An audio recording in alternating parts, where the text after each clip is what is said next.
So, Stephanie, typically the first step for our clients is to send through their previous or current job advertisement for your review or suggestions for improvement. Do you want to start off by sharing some of the typical mistakes that you see when it comes to job advertisements? Yeah, sure. Probably one of the biggest mistakes we see is advertisements that are just too long. Candidates are very sensitive to time now, and they simply won't stop and read an ad that goes on and on and on. So we've had some training in the past, and we've sort of tried and tested somewhere around the 300 to 350 words seems to work best for the majority of advertisements. Sometimes for more complex roles, it might be a little bit longer, or if you're selling a number of benefits for working for that particular organisation, it might be a bit longer than that. But that's sort of the average benchmark we would sort of put ad length at. Vague criteria is part of the reason that these ads blow out to be quite lengthy. Things like having strong attention to detail or strong communication skills. The candidate is simply not going to self-assess that they're deficient in those areas and as a result not reply, so it's a waste of your word count. Things like not displaying their salary. Transparency is definitely key in the current market.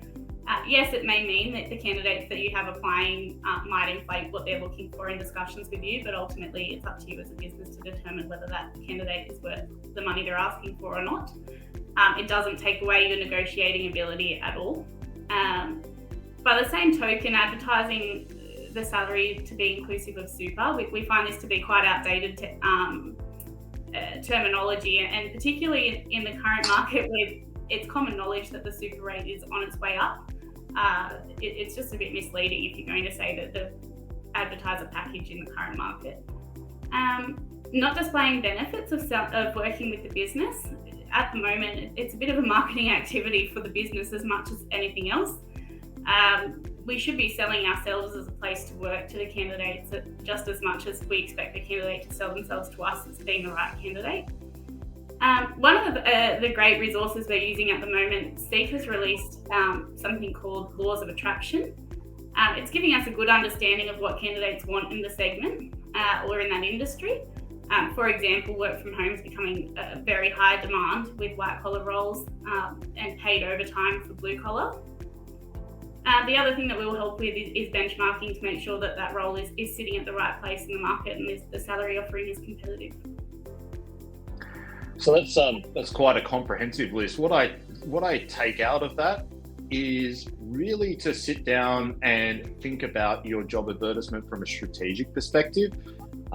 It looks like a lot of the suggestions that you just went over are really how can we differentiate ourselves from other job advertisements within our industry, because we know that we're in a very competitive market at the moment.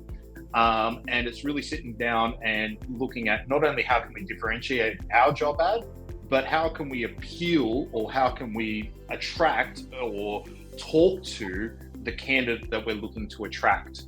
And I think those points that you just really covered, what it comes down to. Would you agree with that?